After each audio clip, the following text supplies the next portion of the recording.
ఎబ్రోన్ సంఘము. నా పేరు పద్మ, మా సార్ పేరు మార్కు. అక్కడ కొంత బాధ్యత గల సహోదరుడిగా అన్న పనిచేస్తాడు. ఆ టైంలో అన్న చాలా సంవత్సరాల నుండి మాకు పరిచయం అన్నట్టు. అక్క కూడా పరిచయమే. అక్క అన్న ఇద్దరు చాలా చక్కగా మందిరానికి వచ్చేవారు. అక్క వంట డ్యూటీలో కూడా చాలా చక్కగా ఏది అప్పగిస్తే ఆ పని నమ్మకంగా చేసేది. పిల్లలు చిన్నగా ఉన్నప్పుడు వరకు పెళ్ళిళ్ళు అయిన తర్వాత వాళ్ళ ఇంటి ప్రాబ్లం ఏమో తెలియదు, కానీ అక్క అయిపోయింది కొంత. ఆ అదృష్టమో దురదృష్టమో కానీ ఆ కుటుంబానికి నేను నాన్న చనిపోయినప్పుడు కూడా ఈ ఏరియాకి వచ్చిన, అంటే ఈ భూపాలపల్లితోటి మాది భద్రాచలం అన్నట్టు డ్యూటీ పరంగా మేము భూపాలపల్లికి వచ్చినాం. ఈ ఏరియాతోటి మాకు చాలా సంబంధం ఉంది. ఎందుకంటే వీళ్ళ బంధుమిత్రులు కూడా మాకు దగ్గరగా బంధువులు అవుతారు. కానీ రిలేషన్షిప్ అని నేను ఎప్పుడు చెప్పలేదు. అయినప్పటికీ కూడా అక్క మేము అంత ప్రేమ కలిసేది. మరి మా అదృష్టమో వాళ్ళ దురదృష్టమో, వాళ్ళకి అదృష్టమో ఇంకేమి నేర్చుకోవాలో. నేను అక్కడున్న ఒక అమ్మాయిని అయితే, అమ్మాయి పేరు ఎక్కువ కూడా అమ్మాయి అంట, నేను పెద్ద కోడలని చెప్పుకుంటా అన్నట్టు. అయితే కాకపోతే ఈ ఫ్యామిలీ కోసం ప్రార్థన చేస్తూ వచ్చినాం. కానీ బాబు చనిపోయినప్పుడు బాగా డిస్టర్బ్ అయినాం. ఎందుకంటే మా కుటుంబంలో ఒక మాల్లుడు ఆ టైంలో చనిపోయిండు.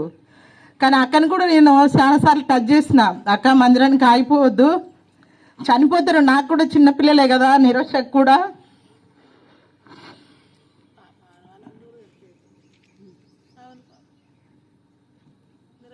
అని నేను అడిగినప్పుడు కూడా అక్క నా ఎప్పుడు నవ్వుతా మాట్లాడేది. కోపం ఉన్నా దుఃఖం ఉన్నా పాపం నవ్వుతుంది. చాలాసార్లు నన్ను అనేది, నేను ఆమెని పిచ్చక్క అనేది, నన్ను కూడా ఆమె అట్లనే అనేది. చాలా ఫ్రెండ్లీగా ఉండేది. అదే టైంలో వాళ్ళ అల్లుడు కూడా చనిపోయిండు. అప్పుడు చాలా బాధపడ్డాం. ఎందుకంటే మేము సంఘంలో ఎక్కడి నుండి వచ్చినప్పటికీ ఒక పిల్లల్లాగా ఉంటాం అన్నట్టు. అన్నను కూడా అన్న చాలా గోడలు కట్టడం, మేస్త్రి పని చేయటం చేసినప్పుడు ఏమైనా కోపం చేసినా కానీ ఆ టైం వరకే మళ్ళీ మాట్లాడేటోడు. ఈ మధ్యన ఏమైందో కానీ ప్రైజ్లాడు అన్న అంటే ముఖం తిప్పుకొని పోయేది. అన్న ఎందుకన్నా నీ ఆస్తి పంచుకున్నానా అని చాలాసార్లు అన్నని కూడా అన్నా. కానీ ఏం సప్పుడు చేసేటోడు కాదు. వాటర్ మందిరం కాడికి వచ్చి వాటర్ తీసుకుపోయేది. వాళ్ళు కూడా మాకు ఒక కుటుంబమే. దేనికైనా కుటుంబానికి అంటుకట్టుకొని ఉంటే, ఈ బాబు చిన్న బాబు చాలాసార్లు మనం పరిస్థితుల వైపు చూడొద్దు నాన్న, మనం కూడా ఒక టైంలో అదే రీతిలో ఉంటాం, అదే లైన్లో పోవాలి. ఇది ఒక యాత్ర. ఈ యాత్రకు వచ్చినాం కాబట్టి ఈ యాత్రలు ముగించుకొని పోవాల్సిందే అని చెప్పిన. కానీ అన్న చివరి వరకు కూడా రోజు ఒక టైం అయినా మందిరానికి వచ్చి వెళ్తాడు అన్నట్టు. ఆయన అట్లా ఫిక్స్ అయి ఉన్నాడు. పాపం అనుకోకుండా శుక్రవారము అట్లా సోమవారము అట్లా హార్ట్ అటాక్ వచ్చింది. అనుకోకుండా 3 సంవత్సరాలనే 3 రోజులలోనే ముగించబడ్డాడు. కానీ మనకి ఎవరికైనా మరణం అనేది అది తప్పదు కంపల్సరీ. అది మనం ఒక అప్పు తీసుకుంటే అప్పు మళ్ళీ కట్టగలుగుతాం, కానీ మరణం అనేది అయితే మనకు అసలు తగదు. అది మన మరణంతో మన అప్పు తీరుతుంది. కానీ ప్రతి ఒక్కరము ఎవరమైనా ఆ కుటుంబం మీద ప్రేమ కలిగి ఉండాలి. ఆ కుటుంబం కోసం ఎబ్రోన్ సంఘంలో అందరం ప్రార్థన చేస్తాం, అందరం వ్యక్తిగతంగా ప్రార్థన చేస్తాం.